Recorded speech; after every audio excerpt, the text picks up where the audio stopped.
கட்டி சம்பந்தமான பிரச்சனைகள், அதாவது உடல்ல ஏற்படுகிற கட்டி, அது கொழுப்பு கட்டியா இருக்கலாம், இல்ல நீர்க்கட்டி நார்க்கட்டியா இருக்கலாம், கர்ப்பப்பையில ஏற்படுற கட்டியா இருக்கலாம், இல்ல தைராய்டு கிளாண்ட்ல ஏற்படுற கட்டியா இருக்கலாம். ஆண் பெண் 2 பேருக்குமே எந்த இடத்துல கட்டிகள் ஏற்பட்டாலும் அதே சரி பண்ணக்கூடிய மருந்துகள் என்ன அப்படின்றத ஐயா கிட்ட கேட்கலாம். ஐயா வணக்கம் ஐயா. வணக்கம் ஐயா. ஐயா, நான் கேள்விகள் கேட்டிருக்கேன், புரிஞ்சிருக்கும்னு நினைக்கிறேன் உங்களுக்கு. நீங்க இதுக்கு என்ன மாதிரியான மருத்துவ தகவலை மக்களுக்கு தரப்போறீங்க? கட்டிகள் வருவதற்கான காரணம் என்ன? கட்டிகள் வந்து 2 வகையான கட்டிங்க ஐயா. ஒன்று நீர் கட்டி, அதாவது அந்த கட்டி உள்ள பார்த்தீங்கன்னா நீர் கோத்துக்கிட்டு இருக்கும். இன்னொன்று வாத கட்டி, வாயு நிரம்பி இருக்கும். 2 வகை தான். ரெண்டுமே பார்த்தீங்கன்னா அதிக உஷ்ணத்தினால வரக்கூடியது தான். உடல் சூடு அதிகமாகும் போது அல்லது கொழுப்புகள் அதிகமாகும் போது, அளவுக்கு அதிகமாகும் போது அது வந்து அந்த அதாவது தேவையற்ற பொருள்கள் வந்து கட்டிகளா உருவாகும்.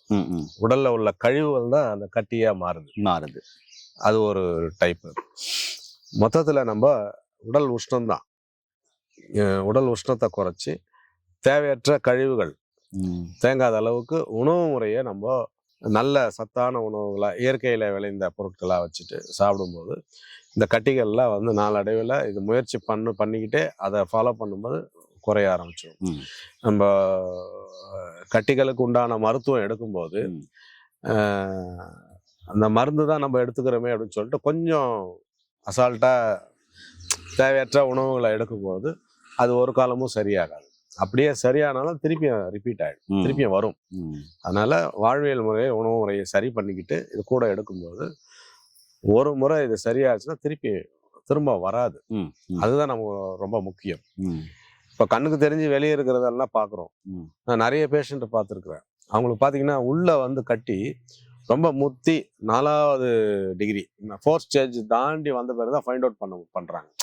எதாச்சும் வேற ஒரு பிரச்சனைக்கு போகும்போது ஸ்கேன் பண்ணும்போது பார்த்தீங்கன்னா ரொம்ப முத்தி போய் அதாவது 4th டிகிரின்னு 4th ஸ்டேஜ்னு வாங்க.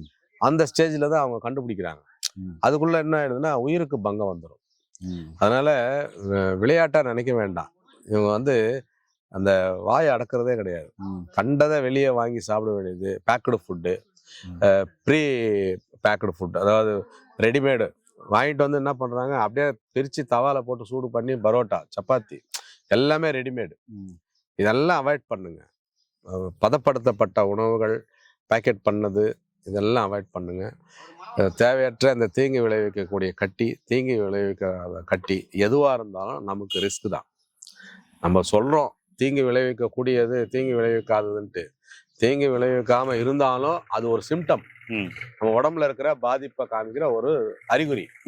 அதனால எந்த கட்டி வந்தாலும் கொஞ்சம் கேர்ஃபுல்லா உணவு முறையை நம்ம மாத்திக்கணும். மறுபடியும் தவறு பண்ணாது.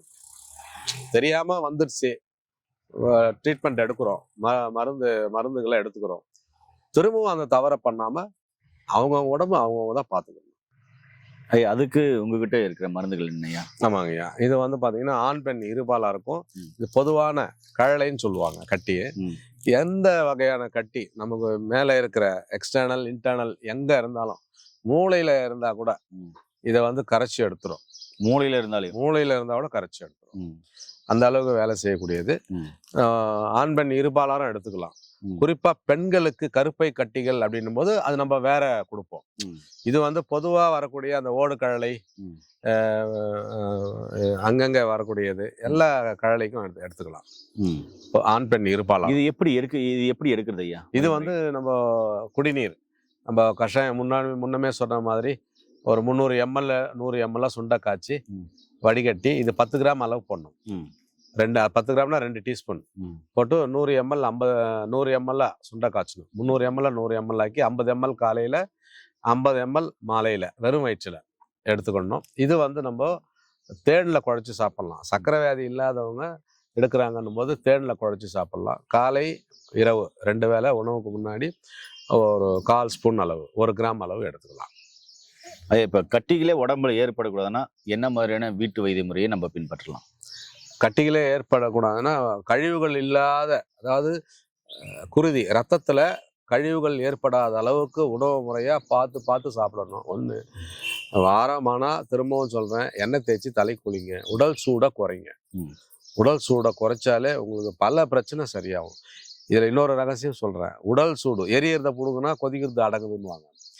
இந்த உடல் சூடை குறைச்சிங்கன்னா பித்தம், அதாவது பித்தம் குறைஞ்சாலே வாதம் குறையும். இதான் ரகசியம். வாதம்ங்கிறது என்னன்னா அதுதான் சர்க்கரை. அப்போ சர்க்கரை வியாதி சரியாகணும்னா பித்தம் குறைஞ்சாலே, உங்களுக்கு உடல் சூடு குறைஞ்சாலே சர்க்கரையும் குறைஞ்சிரும். இதுதான் டெக்னிக். சித்தர்கள் சொல்ற உபாயம். சர்க்கரை நோய்ங்கிறது வாத நோய் தான். பக்கவாதம்னு சொல்றோம், அதுவும் வாதம் தான். சர்க்கரை நோயும் வாதம் தான். அப்போ வாதத்தை குறைக்கணும், உடம்புல இருக்கிற காற்றை குறைக்கணும் அப்படின்னா சூடை குறைச்சாலே காற்று குறைஞ்சிரும்.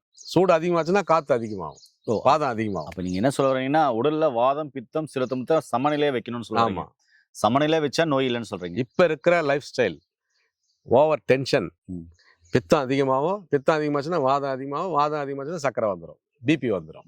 அதனால டென்ஷன் இல்லாமல் எதுவாக இருந்தாலும் பார்த்துக்கலாம், ஃபேஸ் பண்ணிக்கலாம் அப்படிங்கிற மனநிலைக்கு வரணும். உங்களை டென்ஷன் பண்ற மாதிரி தான் உலகம் இருக்கும், நல்லது கெட்டது எல்லாமே இருக்கும். ஆனால் நீங்கள் டென்ஷன் ஆகக்கூடாது. இது பரீட்சை நமக்கு. டென்ஷன் ஆகாமல் இருந்தீங்கன்னா எந்த வியாதியும் வராது. டென்ஷன் ஆனாலே எல்லா வியாதியும் வந்துடும். ஆமாம். ஏன்னா நண்பர்களே, தெள்ள தெளிவாக அழகா ஒரு விஷயத்த புரியுதெல்லாம் நமக்கு புரிய வச்சிருக்காரு. இப்படிப்பட்ட பிரச்சனைலேருந்து நீ வெளியே வரணும் அப்படின்னு சொன்னாக்கா, ஐயா சொன்ன மாதிரி ரத்தத்தை எப்பவுமே தூய்மையாக வச்சுக்கணும். ரத்தம் தூய்மையாக இருக்கணும்னாக்கா நிறைய நீர் காய்கறிகள், நார் காய்கறிகள் எடுத்துக்கணும். உடலில் இருக்கிற கழிவுகளை வெளியேற்றணும். அதுக்கு நிறைய நம்ம வீடியோக்கள் பதிவேற்றம் செஞ்சுருக்கோம். கீழே டிஸ்கிரிப்ஷனில் லிங்க் வேணுமென கொடுக்குறேன், அதை போய் பாருங்கள். மீண்டும் இன்னொரு அருமையான பதிவு சந்திக்கலாம். நன்றி, வணக்கம். வணக்கம் ஐயா.